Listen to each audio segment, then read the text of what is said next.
Aksara, audio kepenulisan dan sastra. Males baca, dengerin aja.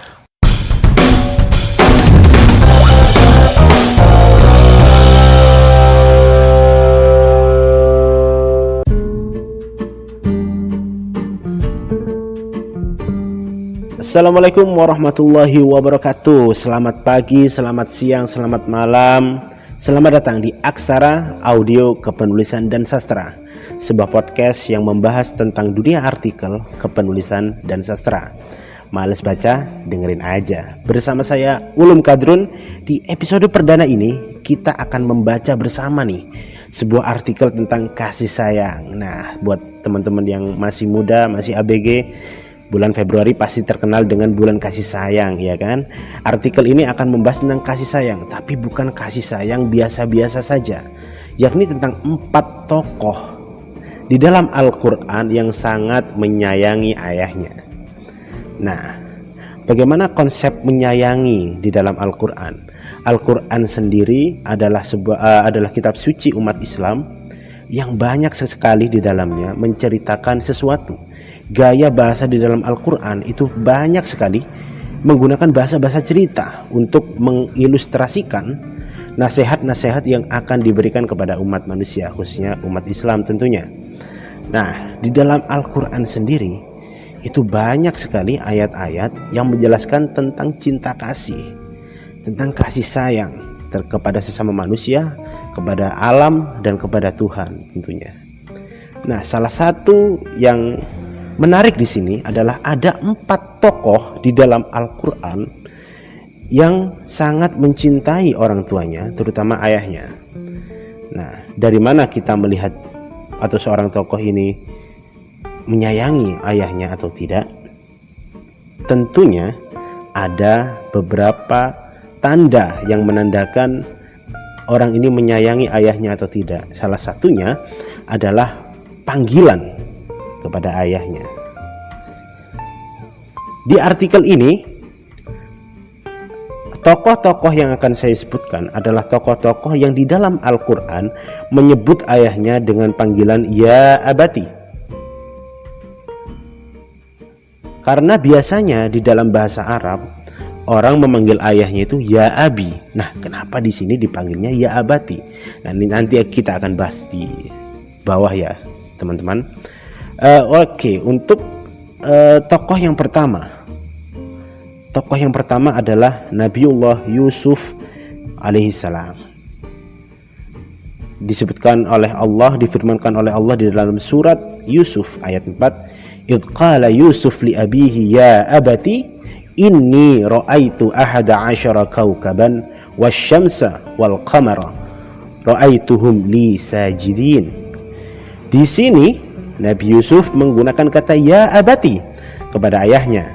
Itulah mengapa Nabi Yusuf merupakan salah satu anak yang sangat menyayangi ayahnya, dan kita semua bisa mengamini bahwasanya memang dalam kisah-kisah yang sering kita dengarkan ketika kita masih kecil, ketika kita masih di bangku sekolah dasar, bahwa Nabi Yusuf ini adalah seorang nabi yang sangat menyayangi ayahnya, dan sebaliknya ayahnya juga sangat mencintai anaknya. Seperti itu. Nah, untuk tokoh yang kedua yaitu Nabiullah Ibrahim Khalilullah alaihissalam. Meskipun dilahirkan di keluarga yang tidak beriman, ayahnya yang tidak beriman, tapi Nabiullah Ibrahim ini mempunyai nalar logika yang sangat tinggi sehingga dia ini bisa menemukan teori konsep ketuhanan. Seperti itu. Nah, dalam sebuah ayat Allah pernah berfirman, "Idz qala li abihi ya abati lam ta'budu ma la yasma' wa la yubsiru wa la yughni 'anka syai'an." Nah, menariknya nih sobat-sobat semuanya, ternyata kesayangan Nabi Ibrahim kepada ayahnya yang walaupun dia ini orang kafir, ini menurun kepada anaknya secara genetis, yaitu Nabiullah Ismail alaihissalam. Nabiullah Ismail juga sangat menyayangi sang ayah Nabi Ibrahim. Dalam sebuah ayat Allah pernah berfirman, "Falamma balagha ma'ahu as-sa'ya Qala ya bunayya inni ara fil manami an adbahuka fanzur madza tara. Qala ya abati if'al ma tu'maru satajiduni insyaallahu minas sabirin. Nah, di ayat ini Allah menceritakan bahwa Nabi Ismail juga memanggil ayahnya dengan sebutan ya abati, wahai bapakku. Nah, sedangkan tokoh yang terakhir yang punya tingkat kesayangan yang sangat tinggi kepada ayahnya adalah dua putri Nabi Syuaib, yaitu dalam sebuah tafsir atau tafsir Al-Mawardi disebutkan namanya adalah Sofuro dan Lia, di mana Sofuro ini yang akan dinikahi Nabi Musa nantinya. Nah, mereka ceritanya ini sepulang dari mengambil air di sebuah sumur yang kemudian ditolong oleh Nabi Musa, mereka ini pulang ke rumah ayahnya Nabi Syuaib. Dalam Al-Quran surat Al-Qasas ayat 26 diceritakan bahwa mereka berdua itu berkata kepada ayahnya, qalat ihdahuma ya abati istajirhu inna khaira man istajartal qawiyul amin. Nah, di sini Sofuro dan Lia juga memanggil ayahnya dengan sebutan ya abati. Ini berarti mereka berdua juga termasuk orang-orang yang punya kedekatan emosional dengan ayahnya. Nah, sekarang emangnya apa sih bedanya ya abati dengan ya abi? Nah, seorang tokoh bernama Munir Mahfud Al-Musiri dalam bukunya At-Tawdih fit Tamyiz Bainal Batil was Sahih menjelaskan bahwa panggilan tersebut punya ciri khas tertentu.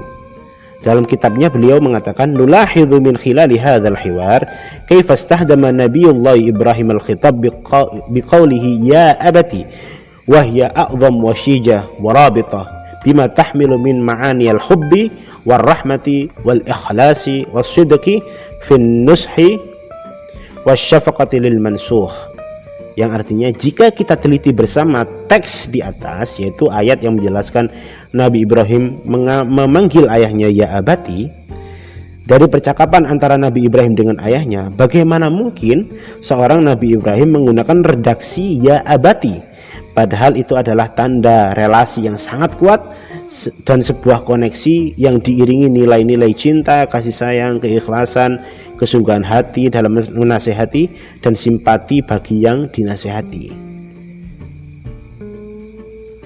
Nah, dari penjelasan Mahfud Al-Musiri ini tadi kita bisa menyimpulkan bahwa sebenarnya panggilan Nabi Ibrahim kepada ayahnya ini dinilai sangat aneh. Mengapa? Karena ayahnya ini bukan orang yang beriman, tapi Nabi Ibrahim ini mampu memberikan sebutan yang sangat indah kepada ayahnya, karena di sini disebutkan bahwa ya abadi itu mengandung nilai ma'aniyal hub, punya makna cinta, punya makna rahmah, kasih sayang, punya makna al-ikhlas, keikhlasan, dan punya makna as-sidq atau kesungguhan di dalam menasehati, dan ada rasa simpati atau asyafaqah di dalamnya. Seperti itu. Nah, itu tadi nih teman-teman, atau kita sebut teman-teman ini apa ya? Pirsawan aksara.